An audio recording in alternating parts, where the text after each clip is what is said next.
হয়ে গেল গা কোন সম্মান গাছে ফালামো কোন সম্মান তাড়াতাড়ি নাই কারা কিছে কাকা জবান হয়ে গেছে গা আমার মামুনে বাঁচবো না আমার 200 টাকা দাও তাড়াতাড়ি ঠিক আছে ঘন্টা খানি আইলে তো 200 টাকা দেয়া তা কে বলি কিস্তি দিয়ে আইছি রে খাতে বেসন বুনবার দিকে যাম কাকা আমি জানি কাকা তোমার কাছে টাকা আছে কাকা তুমি আমারে 200 টাকা দাও না কাকা ঠিক আছে কেন করিস আছে এই ক্ষেত্রে বেসন নষ্ট হয়ে গেছে ক্ষেত্রে বনুন লাগবো কাকা দাও তুমি বিশ্বাস করো আমার মামুনে বাঁচবো না আমার মা তাড়াতাড়ি হাসপাতালে নিয়ে যেতে দেবো নিয়ে যা সদা নিয়ে যা কোনো পয়সা না কেন সরকারি চিকিৎসা বেটা আরে নিয়ে তো যাইতে বলতে আমার 200 টাকা দাও কাকা আমার কাছে 1 টাকাও নাই এবার জানো ঘটনা রোজ আমার কাছে কোনো টাকা পয়সা নাই টানাটানির মধ্যে আসি এদিকে গেলো মনে করে করে টাকা আসছিল এখানে খরচ করছি আর 200 টাকা আসল কিস্তি দিয়ে খেয়েছি আমাকে তো আজকে একবারে খালি কাকা আজকাল যদি হাসপাতালে আমার মারে না নি তাহলে আমার মা বাঁচবো না তুমি বোঝার চেষ্টা করো কাকা আমি তোমার বাবা তুই মানে হিট করিস না বাউদরে কিয়ামত পর্যন্ত কানলে টাকা পয়সা দিবা না ওঠ পয়সা তো আমার কাছে নাই তারা তো আমার বয়স হইছে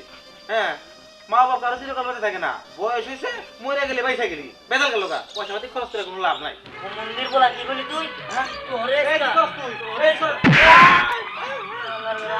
আগে বা রে তুই কি করলি রে ওরে আমি খুলে গেছি রে মারা গেছি তারে বলা আমারে মারা করছে রে আমার হাতটা গেছে গা বলে আজ বলি রে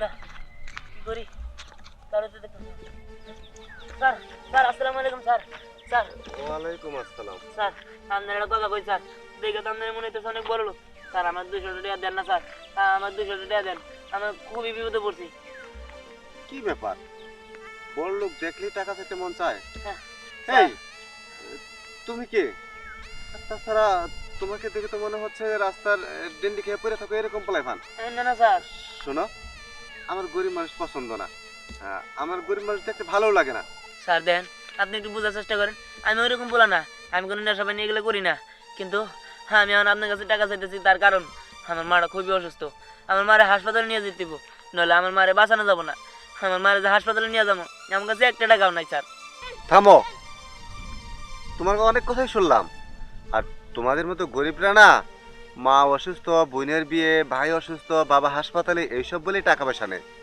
আমি তোমাকে 1 টাকাও দিতে পারবো না স্যার আমি আপনার পায়ে ধরে স্যার আমার কথাটা একটু বোঝার চেষ্টা করেন স্যার স্যার বলছি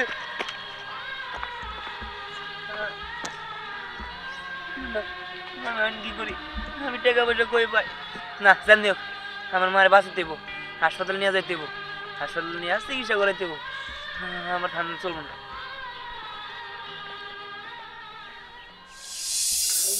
আরে যাবে মানে এখন চলে যাবে নাকি দেখো ভাইয়া তুমি শুধু শুধু আমাকে জোর করো না আমি এই বাড়িতে থাকতে পারবো না কারণ তুমি তো জানোই যে আমার বাবা কেমন বাবা অনেক বেশি রাগ করবে আরে পাগল চিন্তা করিস না তোর আব্বু জানলে কিছুই হবো না বলবি যে ঘুরতে আসছিলি দেখো ভাইয়া তারপরে আমার ভয় করছে বাবা যে কোনো সময় এসে পড়তে পারে দেখো আমি এখানে থাকতে পারবো না আমি গেলাম আর দাঁড়া এই দাঁড়া চলে যায় এলাকা গ্রামে এমনিতে আমার পছন্দ না গ্রামে গাড়ি ঘোড়া কিচ্ছু ঢোকে না গাড়িটা বাজারে রেখে আসতে হলো রানা তোমাকে আমি আগেই বলেছিলাম তোমার খালা বাড়িতে তোমার আসা দরকার নেই গ্রাম এই টিনের ঘর আমার দম বন্ধ হয়ে যায় আমি এখানে থাকতে পছন্দ করি না শোনো ব্যাগটা গোছে চলো তাড়াতাড়ি চলো হ্যালো যান চলে যাবেন বাসায় আসছেন ভিতরে বসেন আমার রান্না বাড়ি করছে খাও যান না না ভিতরে যাওয়ার সময় নেই এখন আর এই টিনের ঘরে অসম্ভব আমার এখানে তো ঢোকাই সম্ভব হবে না চলে যাব ও তোমাদের কোনো টাকা পয়সা লাগবে দেবো কি না না টাকা পয়সা লাগবে না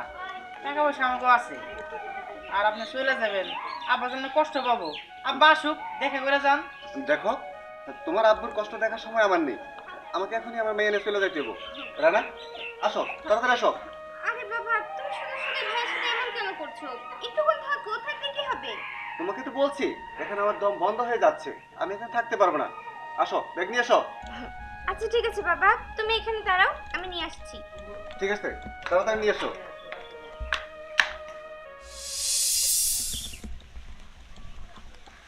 আরে লাবণ্য আপু কখন আইলা স্বামীর বাড়ি থেকে এই তো আসছি সকালে কেমন আছিস তুই ভালো আছি তা কই যাইতেছো এদিকে আমি না একটু দিহানদের বাড়িতে যাইতেছি শুনলাম দিহানের মা চাচি নাকি অনেক অসুস্থ তাই ওনার একটু দেখতে যাইতেছি কি দিহানের মা অসুস্থ আমি তো জানি না হ হ উনি তো অনেক অসুস্থ কালকে নাকি হসপিটাল থেকে আইছে আমি তো এসবের কিছু জানি না এলাকা থেকেও একবার খবর খবর নিতে পারলাম না আমি। আর তাছাড়া শুনলাম দিহান নাকি মানুষের দ্বারে দ্বারে ওর মায়ের চিকিৎসার টাকার জন্য ঘুরতেছে, তাই আমি যাই একটু দেখে আসি। খুব খারাপ অবস্থা হইলে কিছু একটা ব্যবস্থা করবো। আমি তো এটা জানি না যে ও মানুষের কাছে টাকার জন্য গেছে। ও তো একটাবারও আমার কয় নাই, আমার কাছে আসেও নাই। হ্যাঁ, আমার কাছে না মোটামুটি 250-300 টাকা আছে। হ্যাঁ, টিফিন থেকে বাঁচাইছিলাম। যাই, আমি তাড়াতাড়ি যাই, যাই ওই টাকা নিয়ে আসি। কি বোকা বোকা কথা পড়ি, তুই সব কি বলতাছ? শোন, এটা কোনো বাজারে পণ্য না যে কয়টা টাকা দিয়ে আমি যাই কিনা নিয়ে আসলাম। এখানে চিকিৎসা করতে হইব, চিকিৎসা করার জন্য অনেক টাকার প্রয়োজন। দেখো, ওই 300 ওর অনেক উপকার হইব। ও আপাতত রিকশা ভাড়া দিতে পারবো, অনেক কিছু করতে পারবো। আমি যাই। এ শোন, দেখছো কত মানুষই আছে যাদের কাছে টাকা পয়সা আছে, কিন্তু তারা দিব না। আর মেয়েটার কাছে কোনো টাকা পয়সাই নাই, অথচ ওরা সাহায্য করার জন্য কতই না চেষ্টা করতেছে। যাই যাই, আমি যাই দেখে আসি চাষিরে।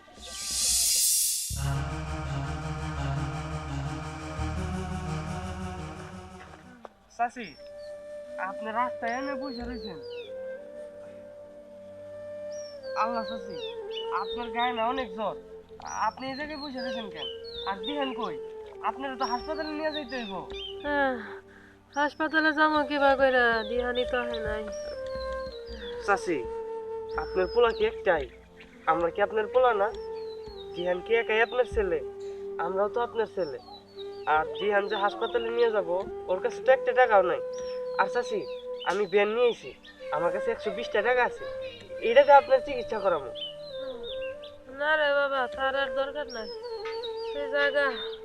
চাচি, আমি খুব কষ্ট পাইলাম, খুব আশা নিয়ে আইছিলাম যে আপনারা হাসপাতালে নিয়ে যাবো, কিন্তু আপনি তো যাইতে চাইতেছেন না। চাচি, চলেন না আমার লগে হাসপাতালে। বাবা করে কইস না রে বাবা, আমার তো হাসপাতালে যাইতে মন চাই, কিন্তু দিহানটা ছাড়া কি করে যাব?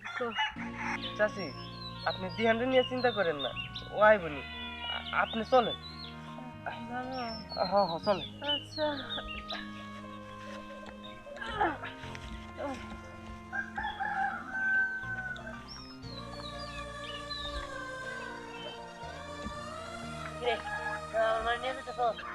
বাবা, তুই যাবি না আমার লগে হাসপাতালে?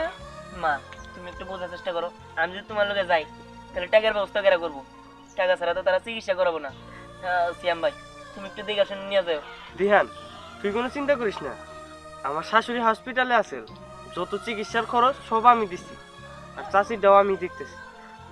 বাবারে কইছিলাম কি তুই যদি আমার লগে যাইতি, কারণ তুই তো জানোসই আমি শুই দেখে কত ভয় পাই। আমার শরীরের যে অবস্থা, বাসি মরি কোয়া জানে। তুই যদি আমার পাশে থাকতি তাহলে আমি একটু সাহস পাইতাম। মা দেখো, তুমি একটু বোঝার চেষ্টা করো। সিয়াম ভাই তো আছে, সিয়াম ভাই তুমি একটু দেখে রাখো মারে, যাতে মা কোনো কিছু যে কমতি না হয়। আর টাকার ব্যবস্থা যেমনি আমি বোঝানো করবো। তুমি যাও মা। আচ্ছা ঠিক আছে।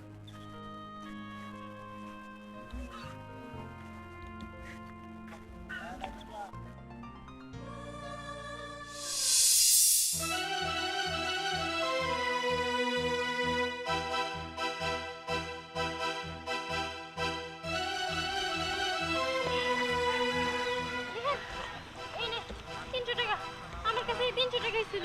তো কি কর, এই 300 টাকাতে তো কাজ হবো না। তাহলে দেশ আর পরে কি হয় এটা জানাস? দেখ, এই 300 টাকায় কাজ হবো না।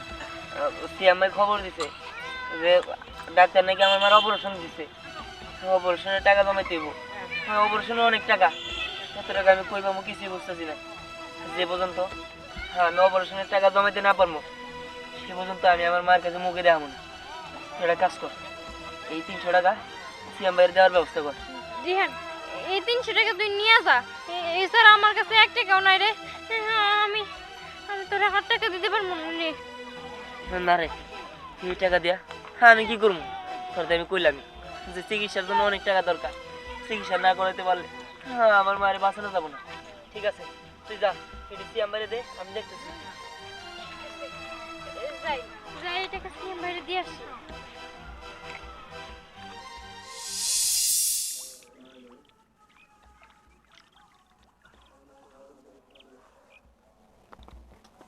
এই সিয়াম, এই দাঁড়া। হ্যাঁ, কি কবি ক? ওই শুনলাম দিহান বলে পলাইছে পলাইছে পলাইছে ঠিক আছে, কিন্তু দিহানের মাও রে বলে তোর ঘরে চাপাই দিয়ে হয়ে গেছে। আরে না, দিহান তো ওইরকম না। ও আমারে কইছে যে পর্যন্ত ওর মার চিকিৎসার টাকা না ব্যবস্থা করতে পারবো ও ততক্ষণ পর্যন্ত ওর মার সামনে আইব না। আরে বেড়া, ওই দিহান তোর পাগল বানাইছে হয়ে গেছে, তুই তো এমনিতে মাথা মোটা, তার মধ্যে তোর বলদ বানাইছে হয়ে গেছে। ওই দিহান তোর মায়ের ছুঁয়ে গেছে, এখনো মনে হয় ঢাকা যাইয়ে বিয়ে শাদি কইরে ওই জায়গায় মনে হয় তোদের বাচ্চা হয়ে গেছে। দেখ তুই আগেও টাউটা ছিলি, এখন পর্যন্ত টাউটি রইছ। ওই তোর কথাবার্তা আমার ভালো লাগতেছে না তো। এই শোন, তোর একটা ভালো কথা কই, দিহানের মাই রে বাসা থেকে বাই করে দে, শুধু শুধু তোর মাথায় অন্যের মায়ের চাপাইস না। দিহান যদি দিহানের মায়ের আমার কাছে দিয়েই দেয় তাইলেও সমস্যা নাই, আমি আমার মার আসনে দিহানের মারে বসাবো। হয়েছে বুঝতে পারছি, তোরে কিছু ভালো বুদ্ধি দিলাম, তা কথাবার্তা বুদ্ধিমতি কিছুই শুনলি না। এখন তোর ইচ্ছে, তুই কি তোর কপালে অন্যের মায়েরে রাখবি নাকি রাখবি না? এখনো সময় আছে, দিহানের মায়ের বাসা থেকে বাই করে দে, শুধু শুধু তোর মাথায় দিহানের মায়ের বোঝা নিস না। দেখ তুই যে কাজে আইছস ওই কাজ কর, আমার মার ওষুধ কিনতে যাইতে হইব। রাজা বাংলা সিনেমার লাইফ ক্যান্সর, যার মা তোর মাথায় ব্যথা নাই, আলাঙ্গ সিয়াম পোলার সাথে বসে রয়েছে। আপনি আপনার আবাদি জমি কেন বিক্রি করবেন? আসলে কি বলবো, আমার খুব চিন্তা ভাবনা ছিল এখানে বড় একটা ইন্ডাস্ট্রি করব। উদ্যোগ নিয়েছিলাম কিন্তু মনে হয় পারবো না, বিজনেসে লস খেয়েছি, যে কারণে আমার এই জমিটা 50 লাখ টাকার লসে আপনাকে দিয়ে দিচ্ছি। আপনি বিক্রি করলেন বিদায় আমি নিয়ে নিলাম। এই নিন, এখানে কিছু টাকা ক্যাশ আছে, আর বাকি টাকাটা আমি আপনাকে ব্যাংকে ট্রান্সফার করে দেব। কি বলবো দিহান সাহেব, আপনি বিপদের সময় টাকাটা দেওয়াতে আমার খুব উপকার হলো। হ্যাঁ, উপকারের জন্যই তো আমি ওই দিন আপনার পায়ে পড়েছিলাম। সামান্য 200 টাকা আপনি আমাকে দিতে পারেন। যাই হোক, আপনাকে উপকার করতে পেরে আমার অনেক ভালো লাগছে। আসলে ভাগ্যের কি নির্মম পরীক্ষা। ওই দিন আমি টাকা চেয়েছিলাম কোনো নেশাবানি করার জন্য, আমার মা অসুস্থ ছিল, আমার মাকে হাসপাতালে নেওয়ার জন্য আমার কাছে টাকা ছিল না, যার কারণে আমি আপনার পায়ে পড়েছি। যাই হোক, আপনি ওই দিন আমাকে ওই টাকাটা দিলে আজকে আমি এই পজিশনে আসতে পারতাম না, যার কারণে আপনাকে অনেক অনেক ধন্যবাদ। আর আমি চিন্তা ভাবনা করেছি আমার মায়ের জন্য আমি এখানে একটা হসপিটাল দিব। আর ওই দিন আমি বের হয়েছিলাম আমার মায়ের চিকিৎসা করার জন্য, এখন পর্যন্ত আমি আমার মাকে দেখিনি। সেই যে বের হয়েছি আর মায়ের সাথে দেখা করা হয়। যাই হোক, আমি যেভাবেই হোক আজকে আমার মায়ের সাথে দেখা করব। আচ্ছা, আপনার কাজটা শেষ, আপনি আসতে পারেন। ঠিক আছে, আসসালামু আলাইকুম। ওয়ালাইকুম আসসালাম। যখন আপনার ভালো সময় ছিল, আপনার কাছে টাকা পয়সা ছিল, তখন আপনি মানুষকে মানুষ মনে করতেন না, তুচ্ছ তাচ্ছিল্য করতেন। আর আজকে সে অহংকার কারণে আল্লাহ তাআলা আমার দিকে তাকিয়েছে। তবে আর আমি কখনো এরকম করব না, আমি কখনো অহংকার করব না। আমি গরিব মানুষের পাশে দাঁড়াবো। আর এখানে আমি হসপিটাল বানাবো, যাতে কেউ বিনা চিকিৎসায় মারা না যায়, সবাই যাতে ফ্রিতে চিকিৎসা করতে পারে।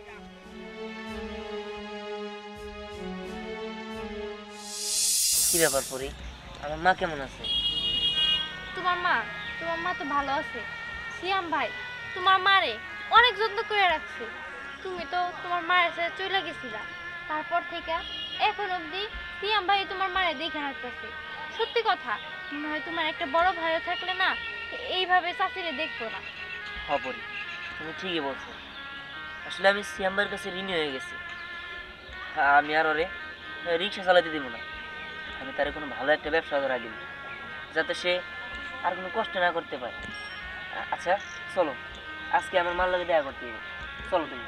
আচ্ছা ঠিক আছে। মার কাছে আর যাইতে হইব না, তার মা এখানেই এসে বসছে। মা তুমি? হ্যাঁ রে বাবা, আমি। বাবা, তোর কি একটা বছর আমার কথা একটু মনে পড়ে নাই?